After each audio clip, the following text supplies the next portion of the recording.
Donc, assalamu alaikum wa rahmatullahi ta'ala wa barakatuh. Allahumma salli ala Sayyidina Muhammadin wa ala Sayyidina Muhammadin wa sallam. Aya ketodel. La vidéo Tagara, elle était un peu trop longue, donc ça a un peu surchauffé les téléphones. Donc, on va continuer la deuxième partie, la troisième partie, partie B de la troisième partie, parce que la première partie c'était la A. Là, c'est la partie B, c'est la suite de l'audio, parce qu'elle est longue. Écoutez la suite, barakallahu fik.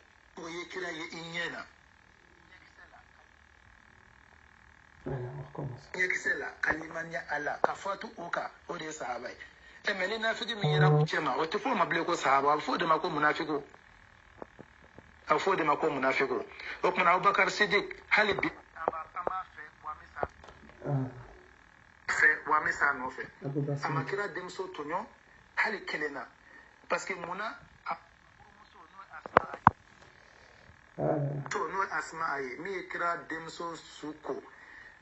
Abubakar Fatul Ali de Asma Furusiri. Kakila ka denkɛ fila sɔrɔ a la Muhammad ani Aoun.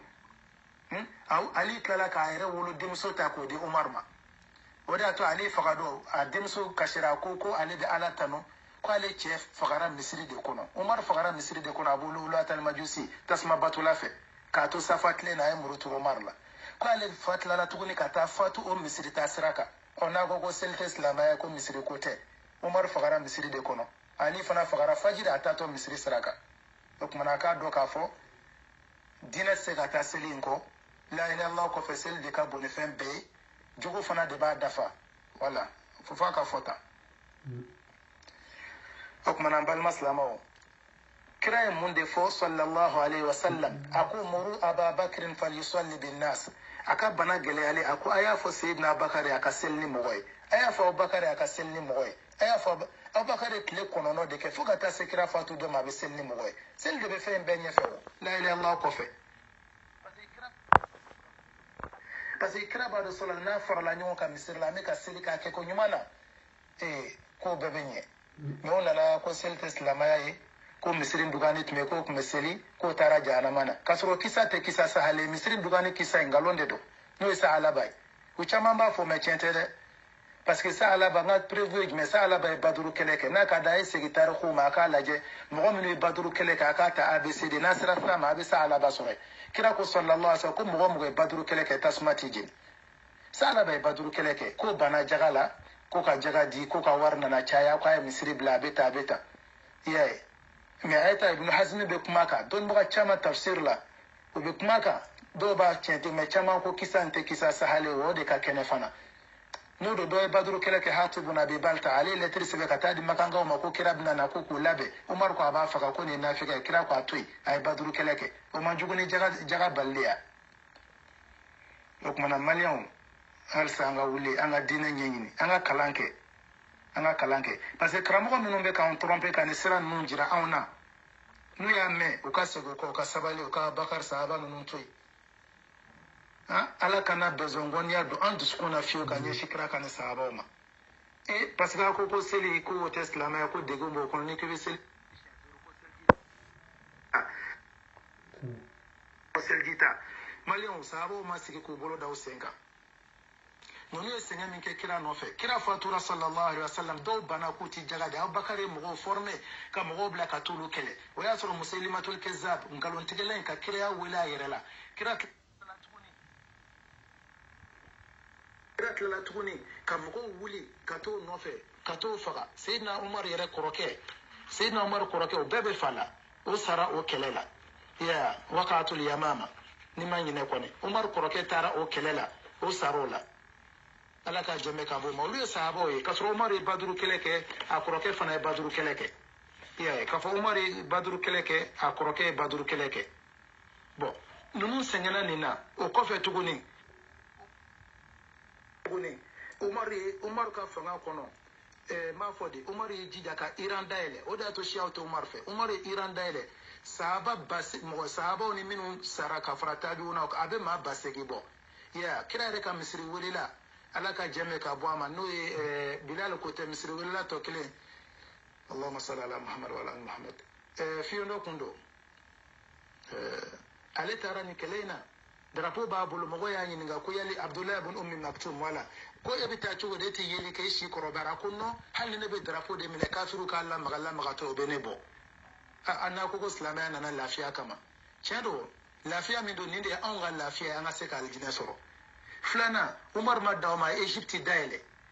usman tla ka sahabo blaka na ibn abbas kana fo tunisi wa asra fo tunis de mako afrique kana tunisi daile ka do islamaya nunu yen be keleke o ko fe tuguni tabiu na atbau tabiu na kana sefu tunisi kana daile islama woro na yen kele tuguni ka seka ka yen daile wa asra fo tunisi mako afrique ulu kele ka tunisi daile hakla dugura te ko fo na no joko ko jidala ko ala awnya dina keleke ka se ikana umne fe man sete mina no ukbatu bon nafe o ko fe Tariq bun Zayed ka do Maroc ka jitike kana Espagne mine o ko fe Islamo katla ka jitike kana do Sicilia Italy kono ka Sicilia Palermo ka Mazara ka yoro chama mine ku kunda sisa ku beta Siracusa Islamo kele chena oboloy Islamo ka dinye mo bak me ba fa Asadullah al-Furat Maliki don bagabat ndala ka hinana ale fagara o yorola na fo Sicilia shibu jazirati Sicilia sahabo de ni barabano nun keke ka damne chedo obena ni kira somo de tanne ko ambe kira somo de fe malion kalimatu haqqin urida biha batil che kuma do de mengalomba ko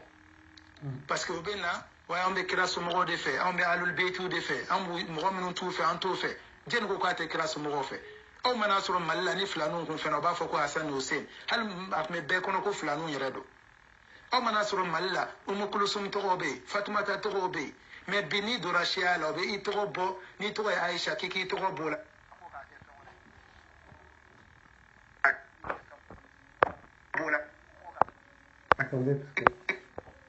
itobo bola ko ka ke fenore tendo kira mo do to yele ma Zainab ayu barra boy ka ke Zainab Madina okni Yasrib ayu yele ma o to minun mai na be ima abe dine fongo nyoya ina fa Abubakar Siddiq to ko ya Atika ya yele ma ka Abubakar Hassan fana sorole ali nana ka foko kira masala sala ki idin to pasa modi ba fi de ko nya to da harbu kele kira ko kele mai sallallahu alaihi wasallam ki ka ke Hasani ko fe tuguni Hussein nana tuguni akungo ko harbu kira ko no ka ke Hussein ko Haruna dun to mai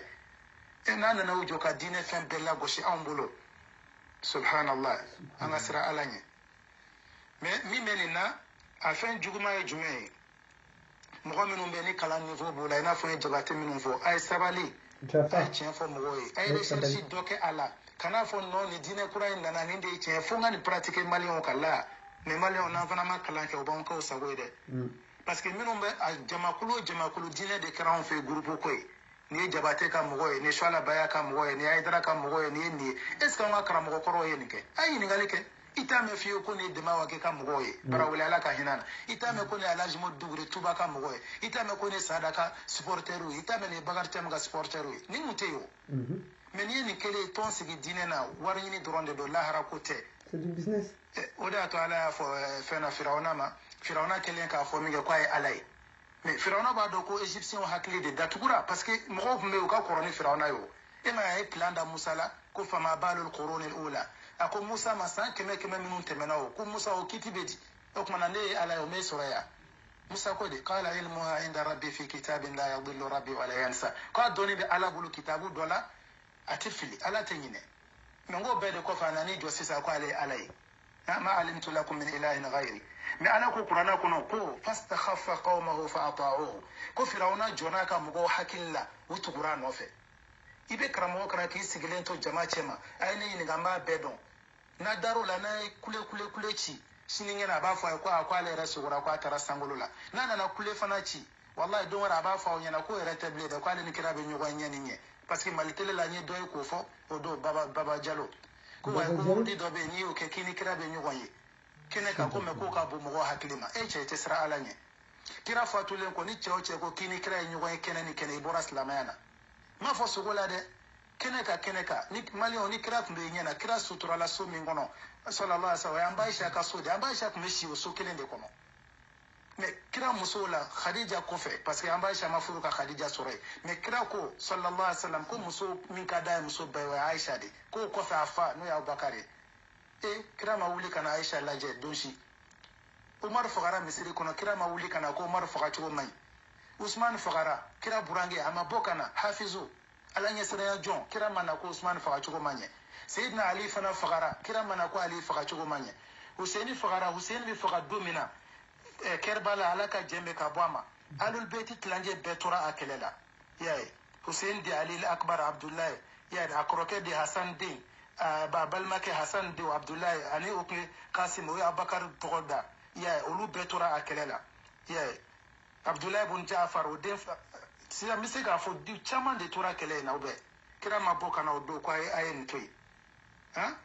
Bukhari nunu yani ka kon lu Imam Maliki nunu jija hadisa kalauna kira manna fu san bakele ko kira de bena ifara kolo la nyene nya kibo ye Bamako wala ibo ye jamana dola ke awno be sigi ka baroke subhanallah atisra alaye ni chawache ni ngalona kira la bi sigi robla tasmana wallahi mukmana ante fe ojo ka jaya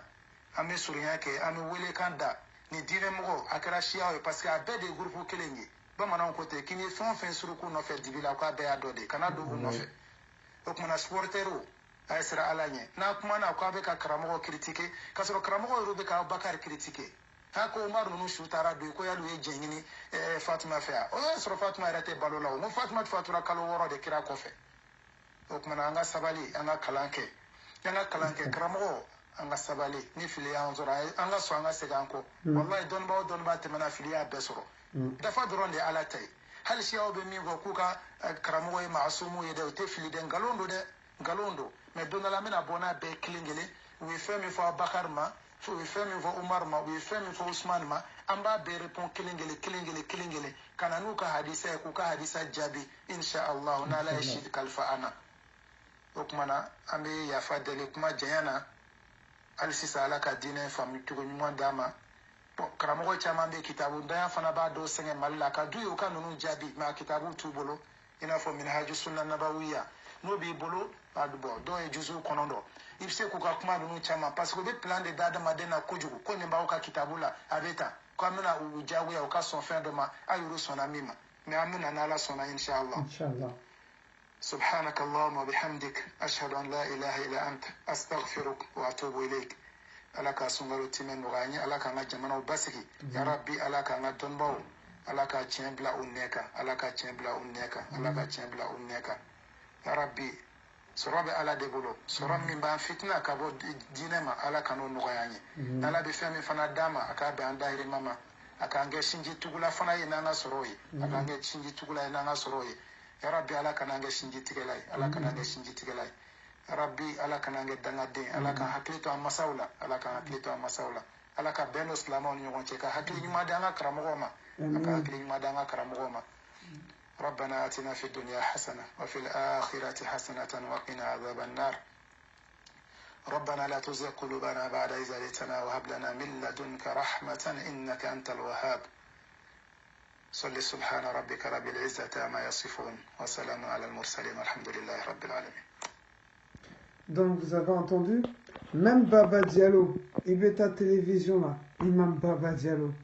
et il veut ta télévision là, kata mo bloc ou télévision là, kenye bese kakrai, ni enye tombe se kakrai, enye tombe jenu, kene ka, abenya la che, parce que Djoumou mi bi kan Baba Diallo, ali ya tunga la, français i ka dossier mi be wala bile ni tonya don i tun ti frati ka kuma jugu don fo télévision la ma bo be goshi kini on mu be ka dina kura ya ka chamala bolo on bo be ka mankare ayo sigi kala je inshallah ya rabbi ama on bo be ka dossier bo fo ka sun ko frila kila kanu kama sallallahu alayhi wa sallam. Donc la famille, je vous dis à bientôt. Donc c'était sur deux parties la vidéo, la partie 3. Donc c'est la partie A et B, ça c'est la partie B, la première c'était la A de la partie 3. Donc à bientôt. Shiamura na vidéo warake, mi be karamuko chianfo karamuko parce que karamuko be kamro chamalafi. Donc antenne soma. Yara bien ma kira kanukama sallallahu alayhi wa sallam. Donc اللهم صل على سيدنا محمد وعلى ال محمد كما صليت على ابراهيم وعلى ال ابراهيم وبارك على محمد وعلى ال محمد كما باركت على ابراهيم وعلى ال ابراهيم في العالمين انك حميد مجيد. صلى الله عليه وسلم. الحمد لله رب العالمين. بارك الله فيك.